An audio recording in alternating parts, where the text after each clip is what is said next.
Chris Chibnall and Jodie Whittaker to leave Doctor Who. Yeah, it's official. Yeah.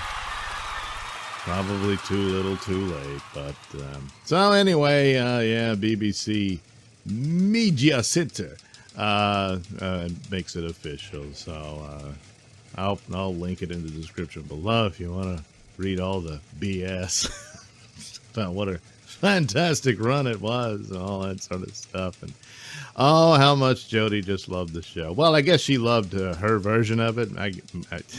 Maybe. But she didn't seem too kind to the overall series. It was nothing more than the male gaze. Yeah, I'm sure the all the other doctors getting together will go over well. Well, David Tennant will cut her some slack. But anyway, so it rumored, and now it's true. So there you go. So apparently there will be a 6-part event serial for the autumn, and that's and 2 specials already planned for 2022, which I'm guessing one of those will be the New Year's Day special. And so BBC's asked for an additional final feature-length adventure for the 13th Doctor to form a trio of specials for 2022 before the Doctor regenerates once more. So, which is kind of similar to how Tennant went out. You know, his final run as the Doctor was actually these specials and that sort of thing.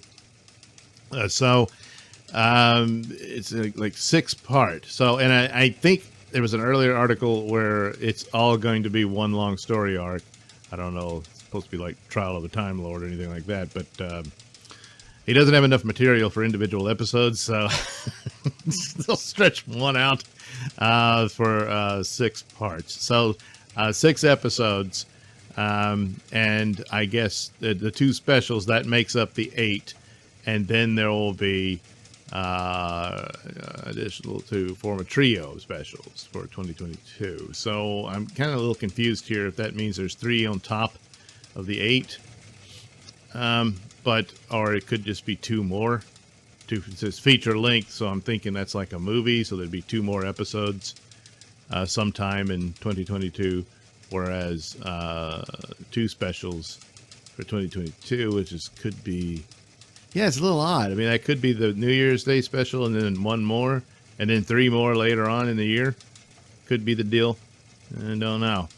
But so there it is, and it goes on about, oh boy, the critically acclaimed. That means absolutely nothing. The show immediately spiraled down into the toilet, and it was this lackluster stories. Just, you know, there was like, I think one, what was it? Kablam was the best one, which is just a very simple, bland show, but it was the only one that kind of seemed like a Doctor Who episode. Some episodes in the following one seemed to have had some amount of potential, but it just fell flat. They didn't know how to deliver it or anything. The penultimate episode, right before that god-awful disaster of the Timeless Children, the one with the Ascension of the Cybermen, that was almost good. It was almost good, you know. Sasha Daman as the Master was pretty cool, although I think he probably would have made a better Doctor. Even his outfit was cooler. And you finally get to see the compression weapon used, you know, when he shrunk the Cyberman. And the whole thing, the lone Cyberman here is supposed to be like a build-up to something. Boy, did he fizzle. So, yeah, and then Timeless Children just burned it all down, you know, with its, you know, tokenizing superficial crap. And then for Jodie's part, who it's just proud of her laziness, that she it was too intimidating or whatever to watch previous shows and learn about the part that she was taking on. You know, it's your job. You don't have to be a lifelong fan or anything. You know, Matt Smith wasn't, but look what he was able to do. You know, you got to do a little homework there, but now it didn't matter because that's not what she was there to do. You know, she was there to be a woman, and that's it. Nothing else mattered. She said, Well, she knew David had done it, so she'll try to do it like he did. So she did this really bad impersonation of David Tennant's doctor, and that's pretty much all it was. And it just to show the point, it's like Joe Martin shows up for one episode, and boy, she seemed a lot better in the role. Just standing there. And that's the thing. It's all who, again, in the other rumors, who will replace her. Different candidates are tossed out there, and some are saying, no, it's not me. Well, it could be a lie. You don't know. We'll see. But the obvious thing would be that for Joe Martin to succeed her, because the story of her being some doctor in between, well, not in between, I guess a pre-Hartnell doctor, I guess is what they're going with, which is just all kinds of stupid. And the timeless child story doesn't work. It has to be retconned out. And for Joe Martin to be the future doctor, and for a writer who actually cares about sci-fi concept and whatnot to come in and take over, could make something like that work. I don't know why they're not pursuing that. In this, because if they don't, then it's just, yeah, they just used her as a superficial token. It's really rather rotten. And oh well, maybe she'll get some Big Finish stories. And how is Big Finish supposed to handle this? You know, is well, when, where, how? And Chibnall was like, I don't know. I just wanted the headline to say I cast the first black female doctor.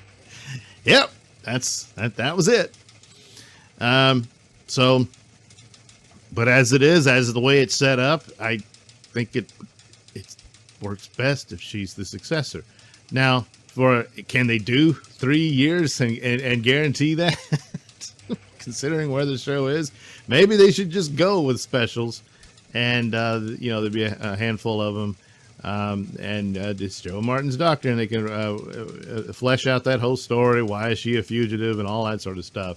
And it could be something set up by Jodie leaving, that things are twisted and turned around and that sort of stuff. And then Joe Martin's doctor hammers that all out. Of course, you got to go back and figure out, well, why was she hiding on? Well, she's hiding on Earth under the use of the chameleon arc because she's fugitive and all that. But then who's the guy that was her husband and all that? He just dies and no one cares. Was he real? Was he not? What was that? And so there's all kinds of things you could do with that. Just that Chibnall just accidentally set up. He has not thought this through. And so stuff like that would be the way to go. But I don't think so. I don't think so. I don't know who they're going to cast as the successor. They might just show Jodie glowing and then it fades to black. Because they don't know what to do. So yeah, they talk about, oh, we had a great time and everyone's happy and we're so proud and all that stuff. And best of luck to who succeeds us. Yeah, boy, did you leave them a mess to have to figure out, huh? Yeah. Or they'll just be lazy and just slap someone in there and do the same bland, lackluster shows that don't really go anywhere. And if you're not going to go anywhere, then you shouldn't tease such plot points as that. There's always been vague little references here and there and stuff like that throughout Doctor Who. Does that mean this? Does that mean that? Well, who knows? But who knows, eh? But you don't put it this solid and then just, okay, let's move on. Just forget about that. So, gee, am I going to watch series 13 or season 13? Up to this point, because I wanted it confirmed, I was leaving. No. If there was any inklings of Timeless Child being retconned and redone or fleshed out better, I might be drawn back in. Now that she's leaving, I got to think about this, But oh man, to sit through that stuff again. But it has the added bonus of being the final run, and but for all intents and purposes, you might be looking at the Last Doctor, because it's in bad shape. It needed a boost. It needed something to make it come back. As much as I enjoyed Peter Capaldi, if Peter Capaldi had gotten the same caliber of stories that David Tennant had gotten, I think the show would have been in great shape. And there's rumors that he did not really want to leave. He was fired and that sort of thing, so it's kind of rotten and all that. But easily he was the best actor cast in the role. And as far as I'm concerned, was the best Doctor of New Who, meaning from 2005 till now. And but it was all over the place. They kept jerking him around. He got some great moments. And he got, I guess the quintessential episodes was, the Heaven Sent Hell Bit deal, where it's like this brilliant, masterful episode, just incredibly good work, excellent work, and especially primarily owed to Capaldi. And then, the payoff and the follow-up is, it just fizzles. So it kind of explains, really, Doctor Who overall, that it was a problem going forward, where it was a lot of teasing and not a lot of payoff. But, Davies and Moffat did it much better than someone like Chibnall, who just doesn't have the ability at all. So it just showed all the behind the scenes scars and stuff. It's like, yeah, we got nothing.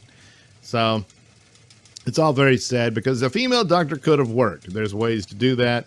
I did a video way back when suggesting ideas that could have been followed through, but they immediately just abandoned it. They didn't exploit what happened here. And of course, with Timeless Child, it's meaningless because, she's the first female doctor. Well, not according to the story now. No, she isn't. She's just another doctor. I'm so much more. No, not really, Jodie. So they took all that away from her, They didn't give her a story to deal with that, to approach it as this man who was transformed into a woman. could have done stuff with that, but didn't want to because, I don't know, the Church of Woke is a very strange place, and logic doesn't exist. So in a lot of ways, Jodie, she was wronged by a lot of this. She's just there to do the part. Chibnall is the chief culprit here, and ultimately the ultimate culprit, the Sauron of this, the Thanos of this, is the BBC. So, they're leaving, but the BBC is still in charge. So, I don't know if you can get your hopes up.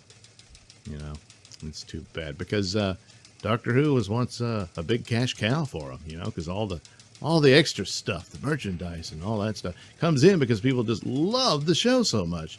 Well, they're not buying that stuff anymore because they're gone. They don't love it anymore. And there's people literally just like, I quit. I don't care anymore. And that's a very, very bad place to be.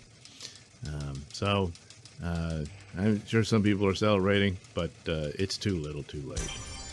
Thanks for watching and listening. Say, while you're still here, why not like and subscribe and share with your many friends? Yes. Also, check out my mini stores in the link description below. Yes, where you can get t-shirts, hats, mugs, all those goodies with my artwork on them. Oh, yeah. And head over to indieplanet.com and pick up a copy of my comic book, Night Night. Oh, yeah. You can also catch me at my podcast, Mr. Nailsin Show, on RadioMisfits.com. And you can also watch my videos on BitChute.com and now on Rumble.com. Oh, my goodness. So many places to watch me and my stuff. Oh, yeah. And if that's not enough for you, well, you can follow me on many social media platforms and say hi to your old pal, Mr. Nailsin.